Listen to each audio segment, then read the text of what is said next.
membuat perencanaan pembelajaran? Atau banyak yang kopas?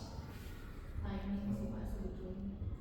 Kan nanti jadi karena tidak punya waktu banyak gitu ya. Saya kan karena di sini full day school juga. Kalau full day school biasanya kita refleksi gitu.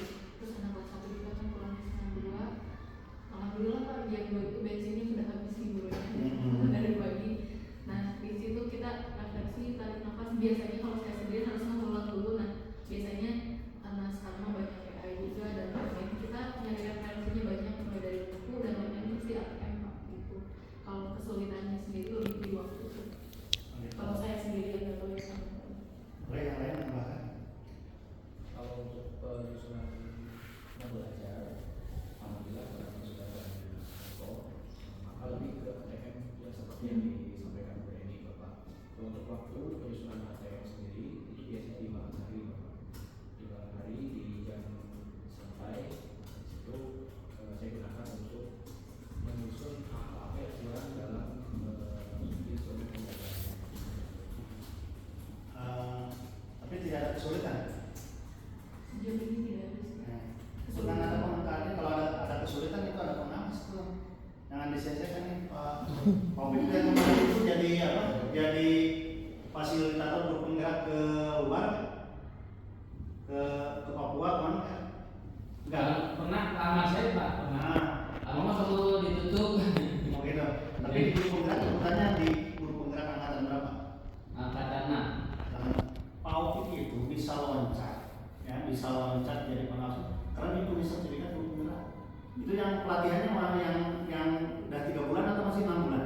6 bulan. 6 bulan. Angkatan 1 2 itu sampai 9 bulan. Ya.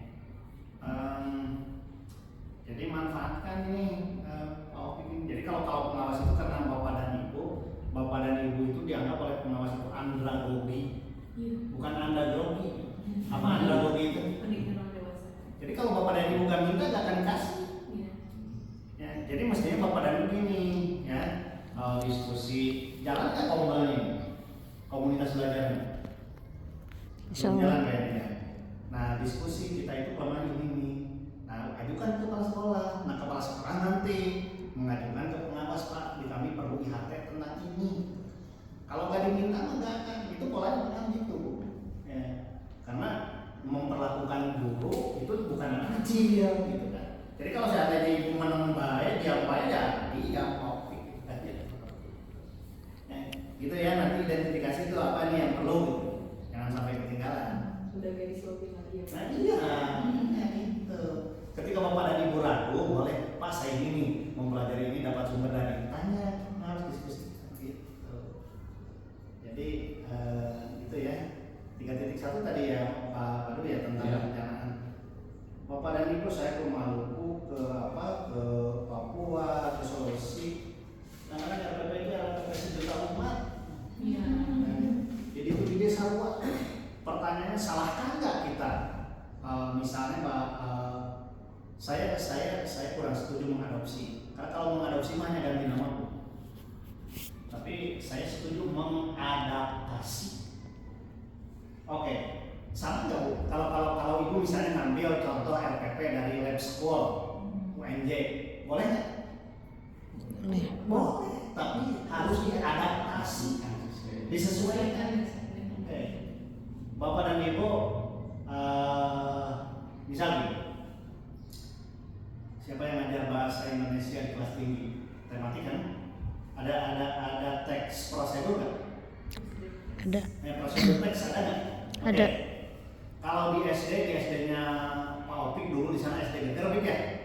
Nah, saya di sana dulu tujuan pembelajaran gini, murid mampu menyusun teks prosedur tentang cara membuat gula aren. Ambillah itu dari sana ke sini. RPP itu hanya ganti namanya. Relevan nggak kira-kira? Enggak. Itulah yang disebut dengan kontekstual dan diversifikasi peraturan kurikulum. Kalau di sini tentang cara apa?